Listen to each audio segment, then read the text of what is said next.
क्या हुआ दे? चुप क्यों? क्या परेशानी है? सर पता नहीं क्यों मेरा दिल नहीं मानता कि ये तीनों खूनी हैं। मैंने इतने साल उनके साथ काम किया है और कितना कुछ सीखा है उनके पास से, लेकिन इस केस की फोरेंसिक जांच उन्होंने ठीक से नहीं की। 10 सितंबर को कमरा नंबर 111 में कौन ठहरा हुआ था? वो हमारे असिस्टेंट मैनेजर अंगद को दिया गया है। अरे ये तो वही है, विजय सर को बुलाता हूँ।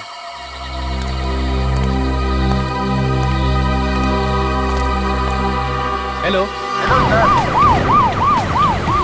हेलो विजय सर। हाँ बोलो दीपक। सर इधर लफड़ा हुआ है। तुम्हें पक्का यकीन है? हाँ सर। कहाँ हो तुम? इधर पानी चल्ली में। ठीक है, हम अभी पहुँचते हैं।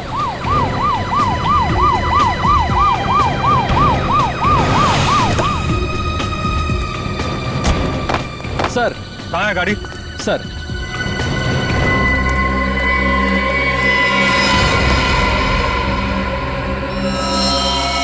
आदमी भी वही है और गाड़ी भी वही है।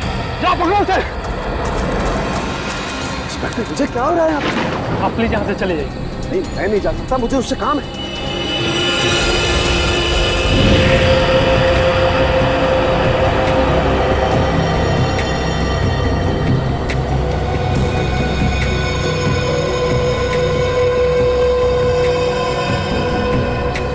अब क्या करें सर?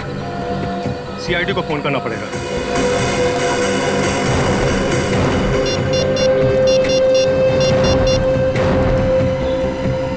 हेलो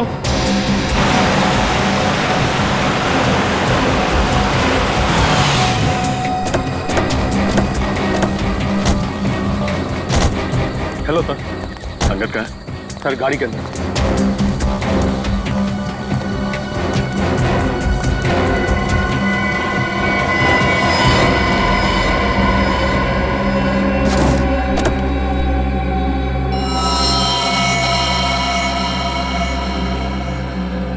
एक ही बार में गले की नस काट दी। लगता है सर मरे हुए काफी समय हो गया। देखो गाड़ी में और क्या क्या मिलता है।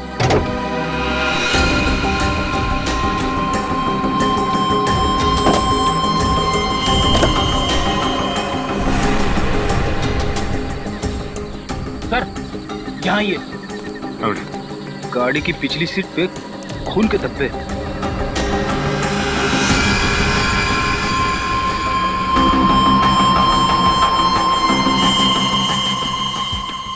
सर अंगद की लाश तो ड्राइवर सीट पर है, फिर गाड़ी के पीछे वाली सीट पर खून के धब्बे कैसे हैं? हाँ बोली, ये बात तो है। आपको कैसे पता चला कि इंद्रानी और लक्षिता के मर्डर केस में अंगद का कनेक्शन? दरअसल बात यह है सर कि 10 सितंबर की रात को मैंने इस आदमी को डॉक्टर सलूके के साथ देखा, तभी जिंदा था। वो 10 सितंबर की रात हम जेल से फरार दो कैदी टीपू और जग्गू का पीछा करते हुए वाड़ी वो हम पर लगातार कार्य कर रहे थे। वहाँ पार्क की हुई एक गाड़ी के पीछे से भागते हुए वो जंगल में छिप गए। जब मैं उस गाड़ी के पास पहुंचा तो डॉक्टर सालुंके को उस गाड़ी से निकलते देख मैं आश्चर्यचकित रह गया। इंस्पेक्टर विजय क्या हो रहा है यहाँ पर? सर हम कुछ क्रिमिनल्स का पीछा कर रहे हैं, आपकी जान को भी खतरा हो सकता है। आप प्लीज यहाँ से चले जाइए। नहीं मैं नहीं जा सकता, मुझे उससे काम है। सर मैंने कहा ना, आपकी जान को भी खतरा हो सकता है। प्लीज आप चले जाइए और उन्हें भी अपने साथ ले जाइए।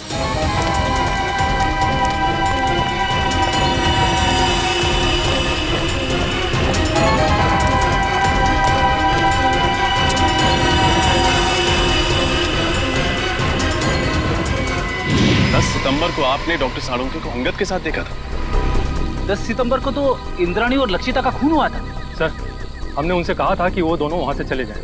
वहाँ गोलियां चल रही थी, उनकी जान को खतरा था, लेकिन डॉक्टर सलूके जिद करने लगे कि उन्हें इस आदमी से कुछ जरूरी बात करनी है। एक बात समझ में नहीं आई, लक्षिता और इंद्राणी के मर्डर से पहले सालुंके साहब अंगद को कैसे जानते थे? और आखिर ऐसी क्या बात थी कि वो दूसरा रात अंगद से मिलने गए? ये सवाल तो डॉक्टर साळुंके से एसीपी सर ही पूछ सकता है। ये रही डॉक्टर सालुंके की तैयार की गई फॉरेंसिक रिपोर्ट जो उन्होंने सितंबर 11 को तैयार की थी, और इस फोल्डर में दोबारा की तैयार की गई पोस्टमार्टम रिपोर्ट है जो तारिका और मैंने मिलकर तैयार की। और क्या अंतर है दोनों में? डॉक्टर सालुंके की रिपोर्ट के मुताबिक इंद्राणी और लक्षिता का खून रात 9 और 11 बजे के बीच हुआ, जबकि सच तो यह है कि दोनों की मौत रात 8 बजे के पहले हो चुकी थी। क्या? 10 सितंबर की रात को मैंने इस आदमी को डॉक्टर सलूंके के साथ देखा था।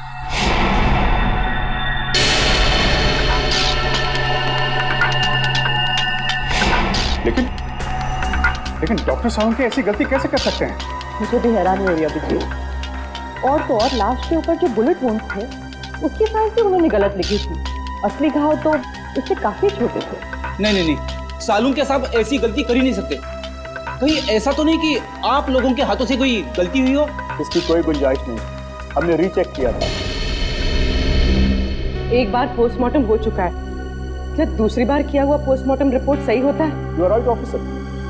24 घंटों के अंदर अंदर की गई पोस्टमार्टम रिपोर्ट सबसे एक्यूरेट होती है, क्योंकि उसके बाद बॉडी के ऑर्गन सड़ना शुरू हो जाते हैं। इसीलिए प्रिजर्व की गई लाशों पर ब्लड कल्चर्स और टॉक्सिकोलॉजी रिपोर्ट करना बहुत मुश्किल होता है। पर तो लक्षिता और इंद्राणी को मरे हुए तो 5 दिन हो गए।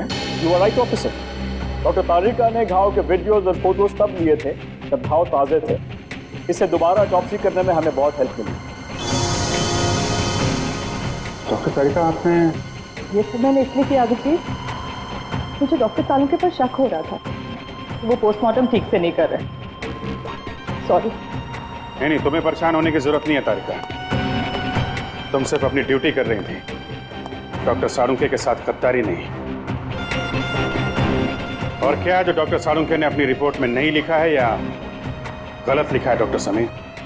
एक बहुत जरूरी बात, आइए मेरे साथ। डॉक्टर सालुंके की रिपोर्ट के मुताबिक लक्षिता पर करीब 10 फीट की दूरी से गोली चलाई गई थी और इंद्राणी पर करीब 8 फीट की दूरी से। हाँ सर, जहाँ से खूनियों ने गोली चलाई थी वहाँ से 8 से 10 फीट का डिफरेंस था। लेकिन घाव के टिश्यू कल्चर से हमें ये पता चला है कि खूनी ने लगभग 20 से 25 फीट की दूरी से गोली चलाई थी और खून पिस्टल से नहीं बल्कि स्नाइपर राइफल से हुआ था। स्नाइपर राइफल से? सर, कोई घर में स्नाइपर राइफल यूज क्यों करेगा? और वैसे भी विशाल, शौनक और राहुल ने कहा था कि उन्होंने पिस्टल इस्तेमाल की थी और सर्चिंग के टाइम हमें कोई राइफल मिली भी नहीं थी। और डॉक्टर तारिका, फार्म हाउस से हमें ये 9mm बुलेट्स मिले, किसी राइफल के बुलेट्स नहीं। यही बात तो हम साबित करना चाहते हैं रजत, कि खूनी ने पिस्टल से नहीं बल्कि राइफल की हाई स्पीड बुलेट से खून किया था। और जब वो गोलियां लक्षिता और इंद्राणी के शरीर से बाहर निकल गई तब खूनियों ने वो गोली कहीं छिपा दी हुई। ये बात मैं आप सबको डेमोन्स्ट्रेट करके एक्सप्लेन कर सकता हूँ। ये स्कल ए है, इस पर हमने ठीक उसी साइज का छेद किया है जो लक्षिता के सर पे, और स्कल बी और स्कल सी बिल्कुल सही सलामत है। मैं अभी आप लोगों के सामने स्कल बी पर .22 पिस्टल से 10 फीट की दूरी से फायर करूंगा और स्कल सी पर स्नाइपर राइफल से तकरीबन 20 फीट की दूरी से फायर करूंगा। तो जाहिर सी बात है कि दोनों बुलेट से अलग अलग किस्म के घाव होंगे। तो जो घाव लक्षिता के सर के घाव से यानी स्कल ए के घाव से मैच करेगा वो घाव मर्डर वेपन से किया गया होगा। राइट। गुड।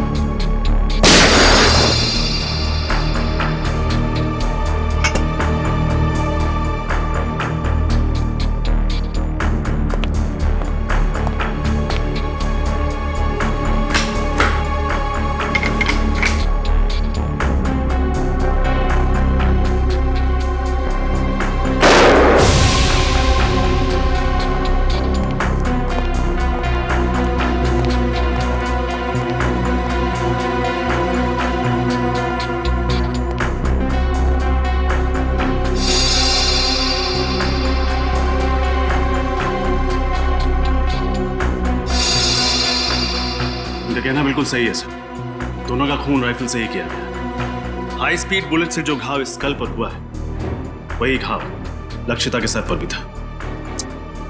विश्वास नहीं हो रहा है सालुंके साहब ने इतना बड़ा झूठ बोला हमसे। विशाल, शौनक और राहुल को लेकर आओ, उन्हें फार्म हाउस लेके चलते हैं, देखते हैं एग्जैक्टली वहां पे क्या हुआ था।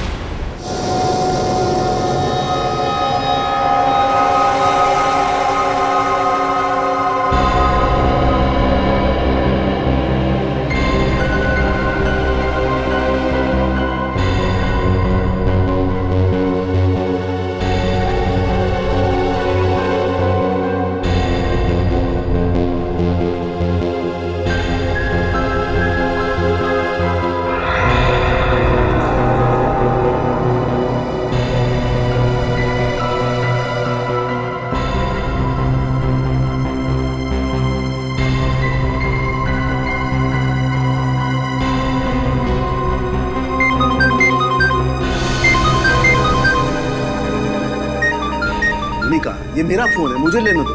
डॉक्टर सालुंके, आप शांत हो जाइए। अगर आप इतना चिल्लाएंगे तो आपका बीपी हाई हो जाएगा। Private number? हेलो जी, 1 मिनट, आपके लिए फोन। Thank you. हेलो, कहाँ हो तुम? मैं दोपहर से तुम्हारा इंतजार कर रहा हूँ, फोन क्यों नहीं किया? देखो, हाँ मुझे याद है सब कुछ, दोहराने की जरूरत नहीं है। आ रहा हूं मैं वहां पर। क्या तुम्हारा दिमाग खराब हो गया? देखो, जो कुछ करना है मेरे साथ करना, उसे कुछ भी नहीं होना चाहिए। हाँ ठीक है, आ रहा हूं मैं।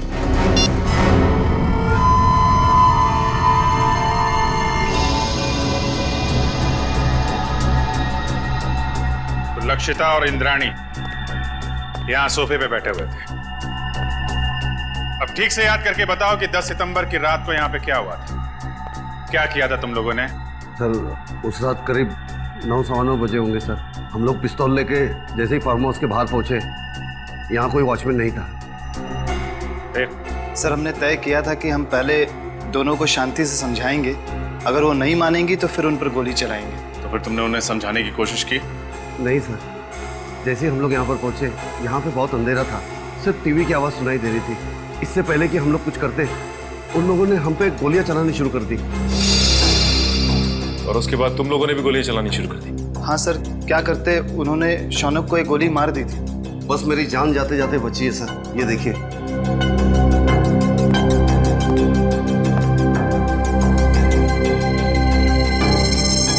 जब तुम्हें ये गोली लगी तो तुम कहाँ खड़े थे? यहाँ सर, मैं यहाँ खड़ा था सर।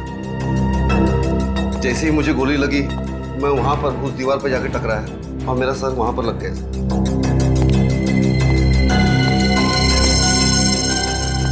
यहाँ पे गोली लगी तो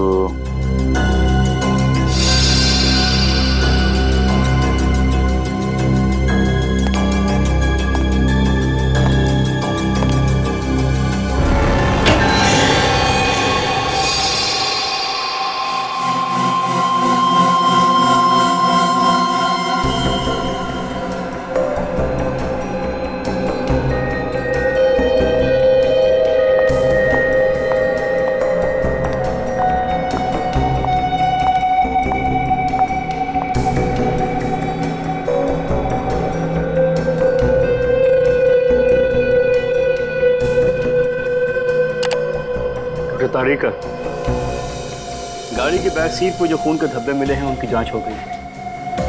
2 अलग अलग लोगों का खून है और दोनों में औरत का डीएनए मिला है। Have a look. दोनों औरतों की उम्र 45 से ज्यादा नहीं होगी। डॉक्टर समीर, क्या आपको पूरा यकीन है कि इसमें और कोई तीसरे आदमी का डीएनए सैंपल नहीं है? दूसरी बार डीएनए जांच में कोई गलती नहीं होनी चाहिए। I am very sure doctor, मेरा टेस्ट गलत नहीं हो सकता है। ओके। अच्छा, आपने अभी कहा कि दोनों औरतों की उम्र लगभग 45 साल है, राइट? या 45। तो कहीं ये डीएनए इंद्राणी और लक्षिता का तो नहीं? उन दोनों की उम्र भी लगभग 45 साल ही थी। हो सकता है, क्वाइट पॉसिबल। लेकिन ये कंफर्म करने के लिए उन दोनों औरतों के डीएनए से इस खून के डीएनए को मैच करना होगा। इन तीनों की बातों से और डॉक्टर समीर और तारिका की फोरेंसिक रिपोर्ट से साफ साफ पता चलता है, यहाँ पे सारा चक्रव्यूह जानबूझ के रचा गया है। Yes sir. अगर ये तीनों दरवाजे से ही गोली चला के भाग गए, तो फिर शौनक का खून लक्षिता के शरीर के पास कैसे मिला? और सर, अगर दोनों यहाँ बैठी थी तो हमें इंद्राणी की लाश यहाँ नीचे कैसे मिली? हो सकता है गोली लगने के बाद वो वहां से उठ के भागी और यहाँ पे गिर पड़ी। और इस दीवार पे गोलियां कहां से चलाई गई? और तो और इन तीनों लोगों की उंगलियों के निशान इस घर में कहां से आए? अंगद, ये सारी कारीगरी उस अंगद की है। उसी ने इन तीनों की उंगलियों के निशान और ब्लड सैंपल यहाँ पे प्लांट किए हैं। और सर, अगर इंद्राणी और लक्षिता ने गोलियां चलाई होती तो हमें गन्स भी मिलती। गन्स तो हमें मिली नहीं है। करेक्ट। और सबसे बड़ी बात यह है कि गोली अगर दरवाजे की तरफ से चलती तो घाव सर के पीछे की तरफ होता है, सामने या साइड में नहीं। अब तो साफ हो गया है, डॉक्टर सालुंके ने जानबूझ के गलत रिपोर्ट बनाई है ताकि हम इन तीनों पे शक करें। मगर सर डॉक्टर सालुंखे ऐसा करेंगे क्यों? अब ये बात तो डॉक्टर सालुंखे ही बता सकते हैं, और डॉक्टर साहब गायब हैं। समझ में नहीं आता ये सालुंखे अजीब हरकतें क्यों कर रहा है। सर, अंगद के गाड़ी के बैक सीट पे जो खून मिला था उसके डीएनए टेस्ट से साबित होता है कि वो खून लक्षिता और इंद्रानी का था, और डॉक्टर सालुंखे उस दिन अंगद के साथ ही थे। सालुंखे से बहुत सारे सवाल पूछने हैं, बहुत सारे सवाल हैं। फोन लगा रहा हूँ लेकिन फोन लग नहीं रहा है उसका। सर डॉक्टर सालुंखे तो अपना फोन 24 घंटे ऑन रखते हैं और उनकी आदत है कि वो तुरंत फोन रिसीव करते हैं। लेकिन सर जब हम उनके घर उस दिन गए थे तो उन्हें पता भी नहीं था कि उनका फोन है कहाँ। हेलो, पता लग गया अंगद और सालुंखे साहब ने सबसे ज्यादा फोन किस नंबर पे किए थे? हाँ, मैं नोट करता हूँ। पूर्वी फोन दो। सर। हाँ बोलिए। Okay, thank you sir. Salunkhe साहब ने 10 सितंबर को अंगद के साथ 15 बार फोन पे बात की थी, और हर बार उनकी फोन का लोकेशन वाड़ी और पनवेल के बीच था। अंगद को 15 बार फोन किया है, और वाड़ी और पनवेल के बीच में? सर, ये अंगद किसी प्राइवेट नंबर से फोन पे बात कर रहा था, इसीलिए उसका मोबाइल फोन ट्रेस नहीं हो पाया। और 15 सितंबर को रात 9 बजे सालुंखे साहब का मोबाइल शादीन मॉल के पास ट्रेस किया गया है। शादीन मॉल? सर, डॉक्टर तारिका से मिलने के बाद अभिजीत और मैं वहाँ डिनर के लिए गए थे, और इसी मॉल के पार्किंग लॉट में सर मुझे गाड़ी के विंडशील्ड पे चॉकलेट के पेपर पे लिखा हुआ वो सुराग मिला, और उसी सुराग के जरिए हम लोग होटल रेड सेंट्रल के कमरा नंबर 111 तक पहुंचे। सर इसका मतलब डॉक्टर सालुंखे ने आपकी गाड़ी पर वो सुराग हमारे लिए छोड़ा था। सर मतलब डॉक्टर सालुंखे हमारी मदद करना चाहते हैं। पहले ये सालुंखे काम बिगाड़ता है और फिर सुधारने के लिए हमारी मदद भी कर रहा है। वाह, सालुंखे को तो सच्चाई बतानी ही पड़ेगी, सच्चाई बतानी पड़ेगी सालुंखे को।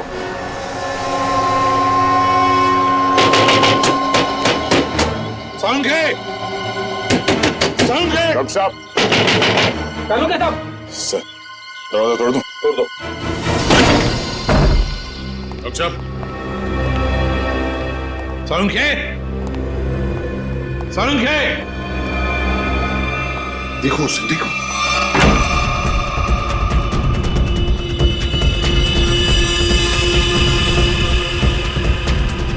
अबे पकिया, उठ, सीआईडी वाले आगे।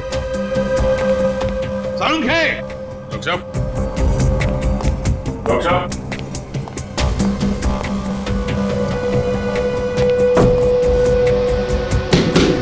सालुंखे साहब!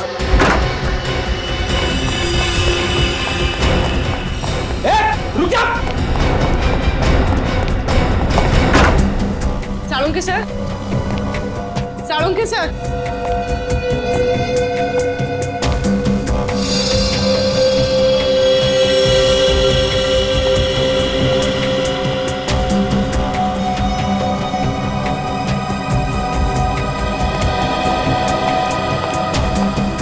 सालुंखे गायब है ना?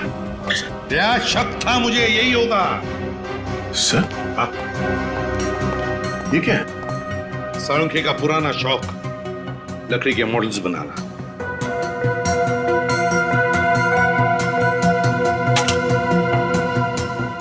डॉक्टर साहब का मोबाइल सर मोबाइल छोड़कर गया वो? ऑफ है।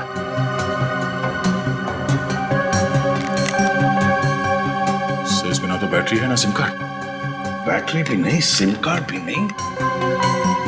सर सालुंखे सर तो कहीं नहीं, मगर अंदर के कमरे में काफी सारे मॉनिटर्स का सेटअप लगा है।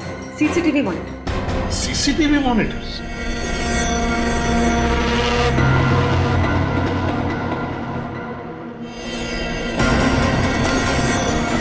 रुक जाओ, वरना गोली मार दूंगा।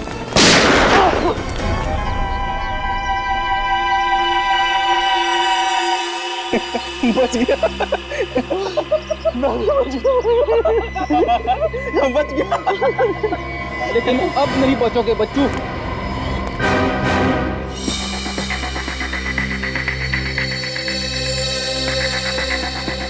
सर? हाँ?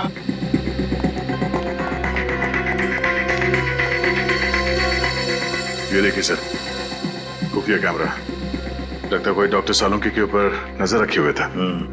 सर, और ये मोनिका भी कहीं दिखाई नहीं दे रही। सर, मुझे लगता है सालुंके सर को ये कहीं लेकर गई होगी सर।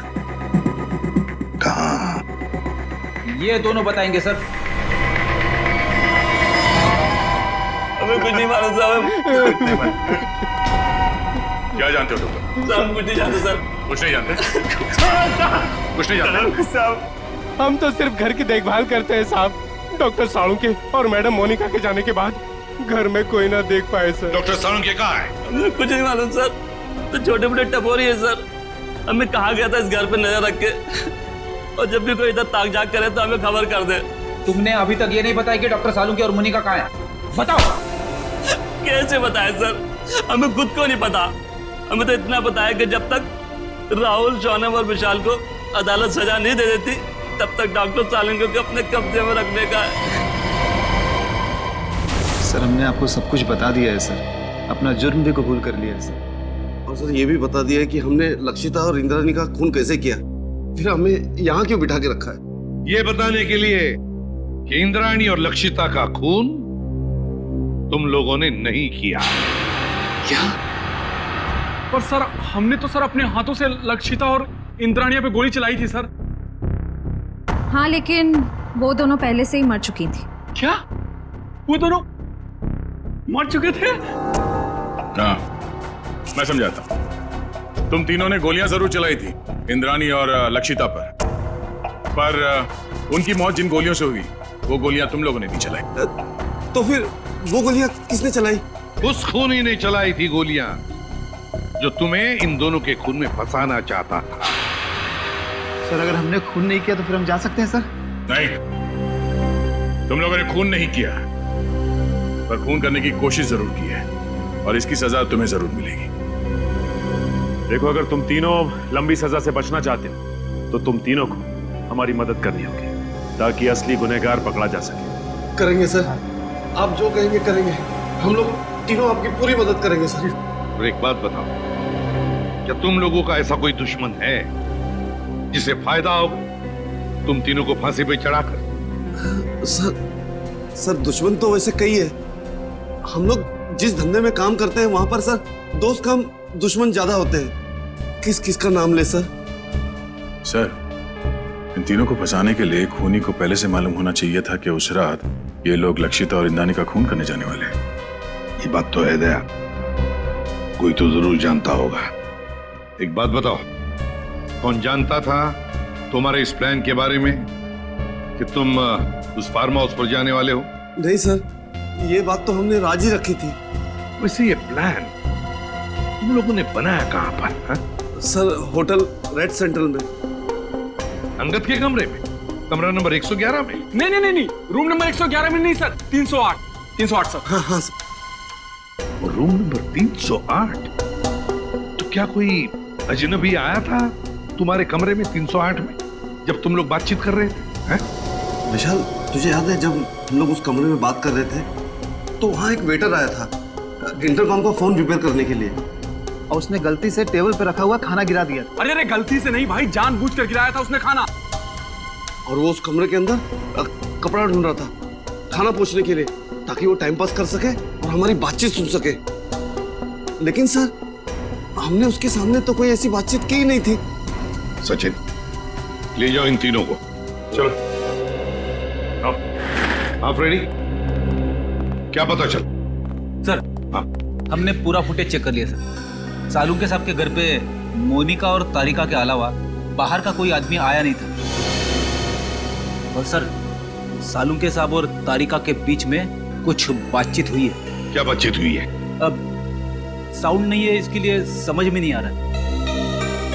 सर, किसी लिप रीडिंग एक्सपर्ट को बुला लेते हैं, शायद कुछ पता चल जाए कि इन दोनों के बीच क्या बातचीत हुई थी। बुला लो किसी लिप रीडिंग एक्सपर्ट को, पता तो चले क्या बात हो रही थी। होटल रेड सेंट्रल, कमरा नंबर 308, वेटर।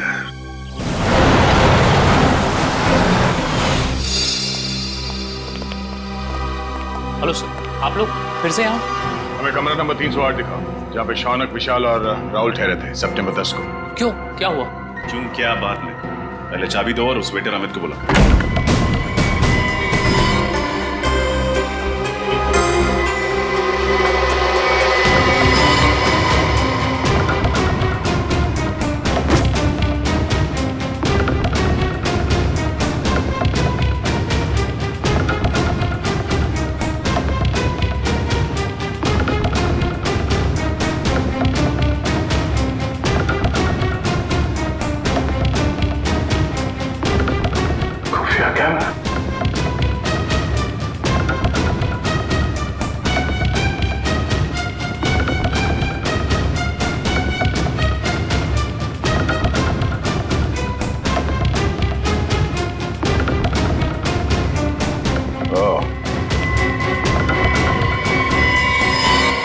ये देखो खुफिया कैमरा और ये बग। इन चीजों के जरिए खूनी शौनक और उसके साथियों का प्लान सुन रहा था।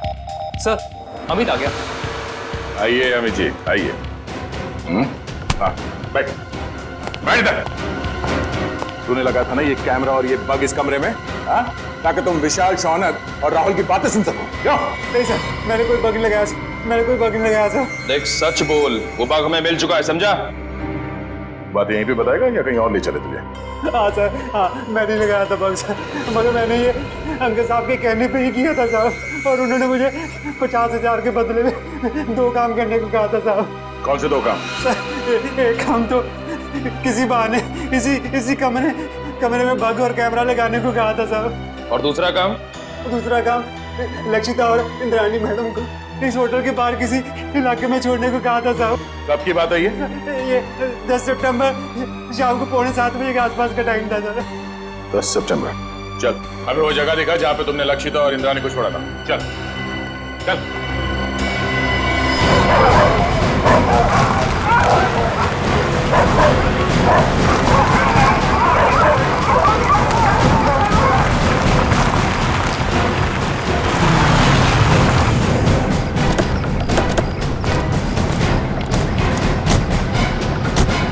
सर यहाँ पे छोड़ा था मैंने, और सर वो दोनों वहाँ पे खड़े थे, वहाँ पे। तो बात कर रहे थे वो?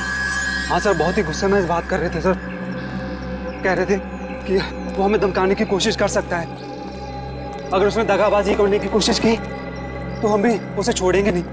लेकिन सर बाद में होटल में चला गया, उसके बाद क्या कुछ हुआ मेरे को सर पता नहीं। सर इंस्पेक्टर विजय ने डॉक्टर सालुंखे और अंगद की गाड़ी को आखिरी बार यहीं आगे पास में ही देखा, और बाद में गाड़ी की बैक सीट पर उन दोनों औरतों के खून के निशान भी मिले।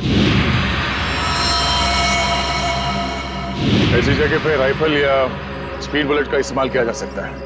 खूनी ने राइफल का इस्तेमाल किया है, पिस्टल का नहीं। और गोली 5 फीट की दूरी से नहीं, काफी दूर से चलाई गई है। एक काम करो, आसपास देखो कोई सबूत मिलता है क्या।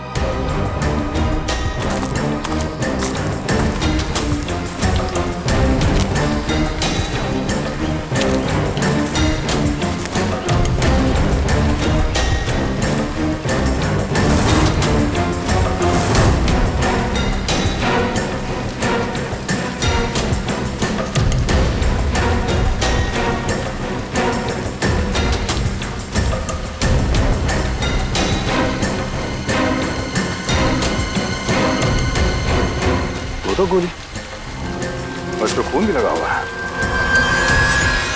दो गोली एक ही जगह पे कैसे? मतलब जो भी हुआ यही आसपास कहीं हुआ है। सर हाँ निकल। सर इस झाड़ी में ये सैंडल मिला है सर, इस पे खून लगा हुआ है, लेकिन सर खून सूखा हुआ है सर। खून लगा? हाँ सर।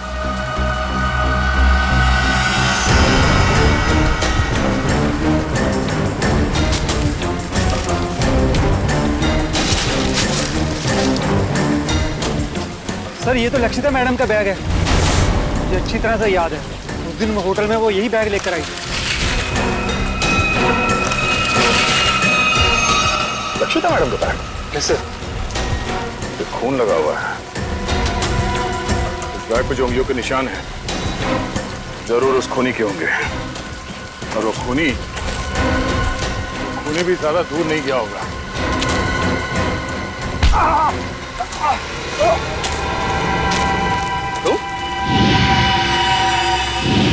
तुम लक्षिता के फार्म हाउस के रखवाले हैं? तुम यहाँ क्या कर रहे हो?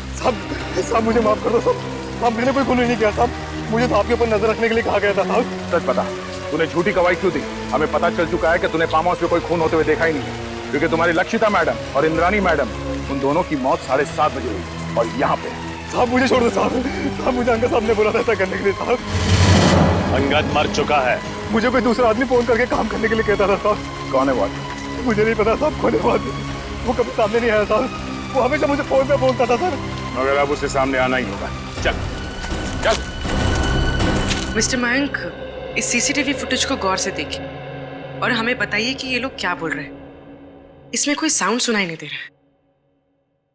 यही तो मेरा काम है ऑफिसर। मैं उनकी होठों की मूवमेंट से पता लगाऊंगा कि वो क्या बोल रहे थे।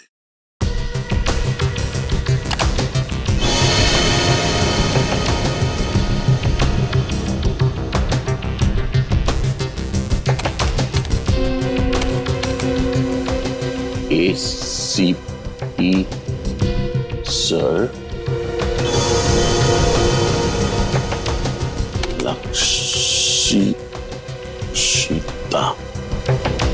लक्षिता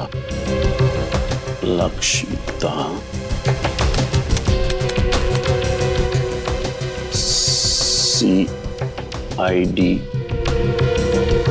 टीम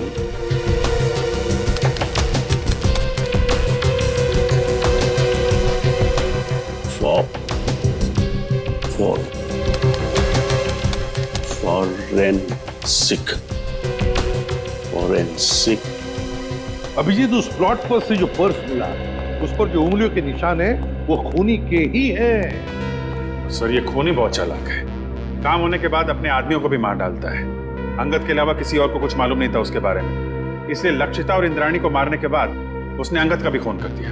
और इसीलिए अभिजीत मुझे साळुंखे की चिंता हो रही है, उसकी भी जान को खतरा हो सकता है। समझ में नहीं आता गया कहाँ।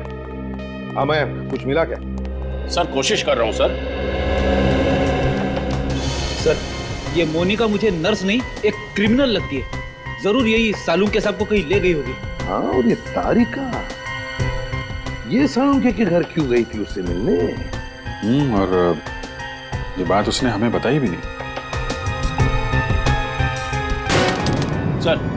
सर ये देखिए, तो डॉक्टर तारिका डॉक्टर साळुंखे से माफी मांग रही है और कह रही है ACP सर और पूरी CID team Lakshita Indrayani murder case में की गई आपकी फॉरेंसिक जांच पर शक कर रही है। सॉरी सर, ये सब मेरी वजह से हो रहा है।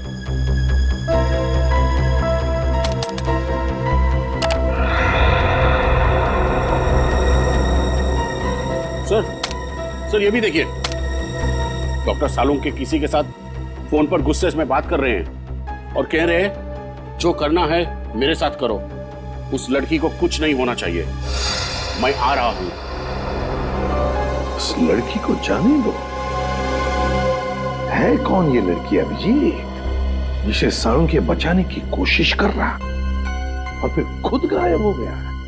कहां गायब हो गया ये साळुंखे? ये सारा चक्कर क्या है?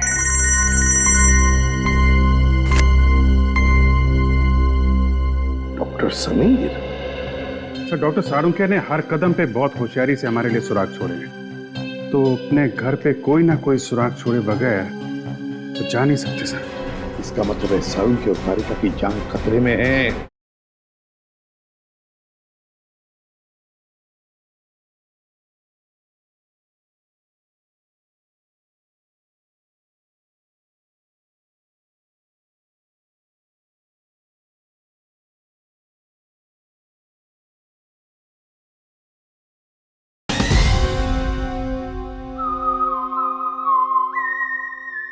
ये देखिए सर, ये तो हाई स्पीड बुलेट है। यस सर, और ये .22 कैलिबर की राइफल से फायर की गई थी। लक्षिता और इंद्राणी के शरीर पर जो घाव थे वो इन्हीं बुलेट से हुए थे सर। ओह,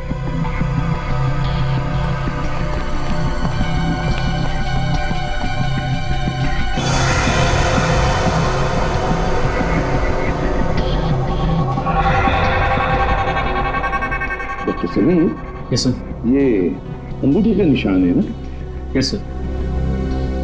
ये ऐसे धुंधले क्यों है ये निशान? ये ठीक से मिले नहीं। नो सर, ये धुंधला नहीं है, ये निशान ऐसे ही है। I explain. ये देखिए सर, खून से सनी हुई बाकी उंगलियों के निशान हैं इस बैग पर, लेकिन अंगूठे का निशान नहीं है सर।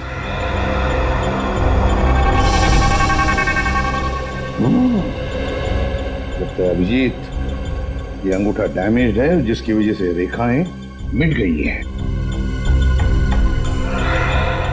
हाँ सर,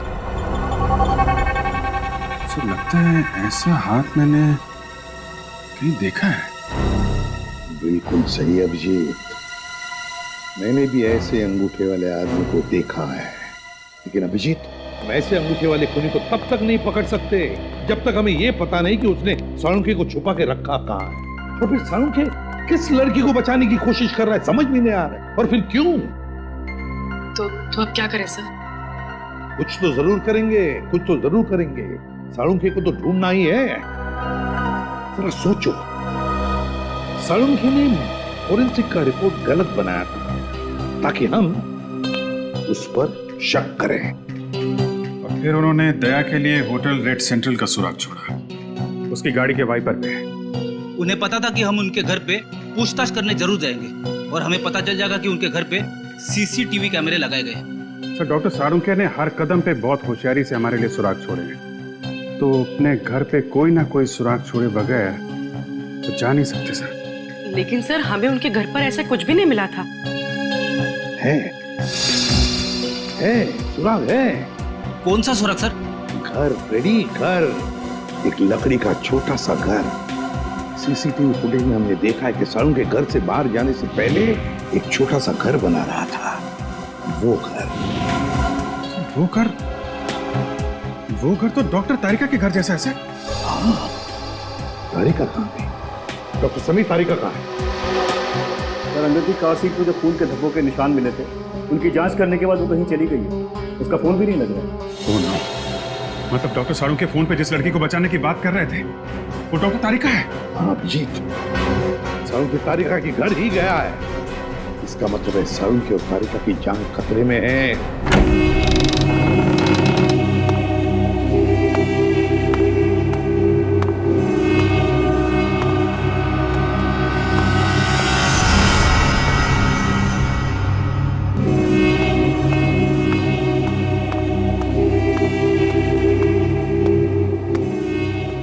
आज तुम दोनों की मौत होगी। आज ये सारा किस्सा ही खत्म होगा। नहीं नहीं नहीं नहीं नहीं डॉक्टर तारिका, ऐसे रोते नहीं। अरे अपने बॉस को देखो, कैसे बैठे हुए, निडर, शांत। बहुत होशियार समझते हो अपने आप को ना, जरूरत से ज्यादा चालाक और चतुर। ऐसे चालाक फॉरेंसिक एक्सपर्ट की मौत भी एक एक्सपर्ट के हाथों होनी चाहिए। वो होगी।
इंजेक्शन मुझे दे दो तुषार, और किसी नहीं।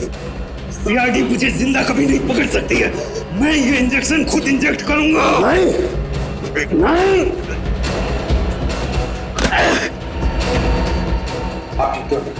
तुम ठीक हो डॉक्टर तारिका? बहुत होशियारी दिखा दी तुमने तुषार। बता तेरी साथी मोनिका कहाँ? मैंने इसे भी जहर का इंजेक्शन दिया है। साथी तक को नहीं छोड़ा। पंकज जल्दी से मोनिका के पास जा और उसे हॉस्पिटल पहुंचा। अब तेरा खेल खत्म तुषार। तूने डॉक्टर सालुंखे को बेईमानी करने पर मजबूर किया, लेकिन उन्होंने बेईमानी में भी ईमानदारी दिखाई और हमारे लिए सुराग छोड़ते गए। आपने मुझे धोखा दिया डॉक्टर साहब। अगर मुझे फांसी नहीं हुई तो जेल से निकलने के बाद मैं सीधे आपका खून करूंगा। अगर दोबारा डॉक्टर साळुंखे के साथ ऐसे बात की तो तू बोलने लायक भी नहीं रहेगा।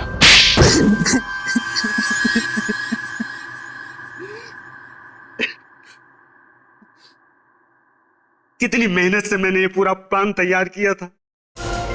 एक तीर में 5 शिकार, लक्षिता, इंद्राणी, राहुल, विशाल, शौनक, सबको एक साथ अपने रास्ते से हटाने का प्लान बनाया था मैंने।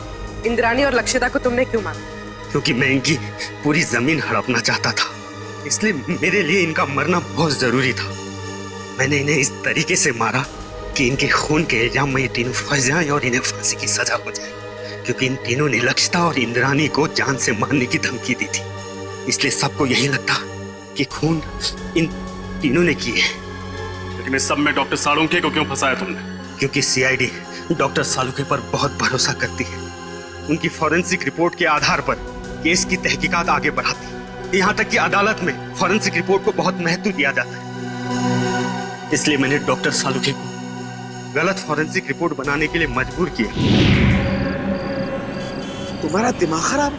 तुमने पूरी की पूरी सीआईडी टीम के पीछे अपने स्नाइपर लगा रखे? वो भी बहुत अच्छे स्नाइपर। इनका निशाना कभी चूकता नहीं है डॉक्टर साहब।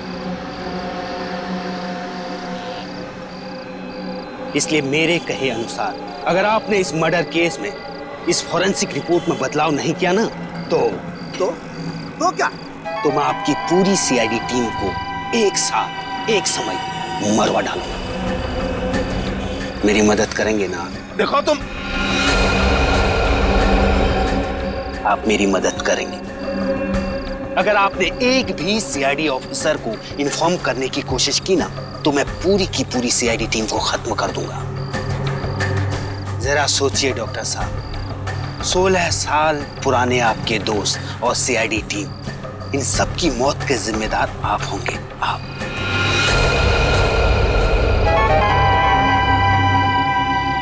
ठीक है, मैं तुम्हारी मदद करूंगा। बहुत अच्छी। और हाँ, कोई होशियारी नहीं। तुम्हारी हर चीज अभी रिकॉर्ड करेगा। तुमने डॉक्टर साळुंखे पर दबाव डालने के लिए हमारी जान लेने की धमकी दी। एक इंसान के पीछे एक हैवान छुपा हुआ है। अब बताओ, 10 सितंबर की रात को पनवेल के फार्म हाउस में क्या हुआ था?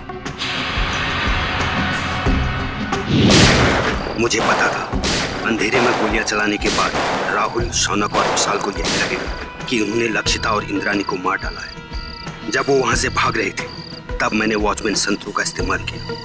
मुझे एक चश्मदीद गवाह की जरूरत थी जिसके बयान पर सीआईडी भी भरोसा करती और जो बाद में अदालत में भी तीनों के खिलाफ गवाही देता। प्लान तो तुमने बहुत मेहनत से बनाया था, लेकिन डॉक्टर साळुंखे की होशियारी और हमारी टीम की सूझबूझ और एकता के कारण तुम्हारा प्लान कामयाब नहीं हुआ। अब तुम्हारे खिलाफ ऐसा केस तैयार करेंगे कि इस डबल मर्डर के लिए तुम्हें फांसी ही होगी। साळुंखे, यार हमने तुम पर शक किया, मगर तुमने अपना सब कुछ दांव पर लगा दिया हमें बचाने के लिए। सॉरी यार। अरे सॉरी? हाँ सॉरी। कम ऑन यार, अरे मेरा फर्ज था ये सब कुछ करना। पिछले 16 साल से हम लोग एक परिवार की तरह से काम कर रहे हैं। सीआईडी मेरा अपना परिवार है यार।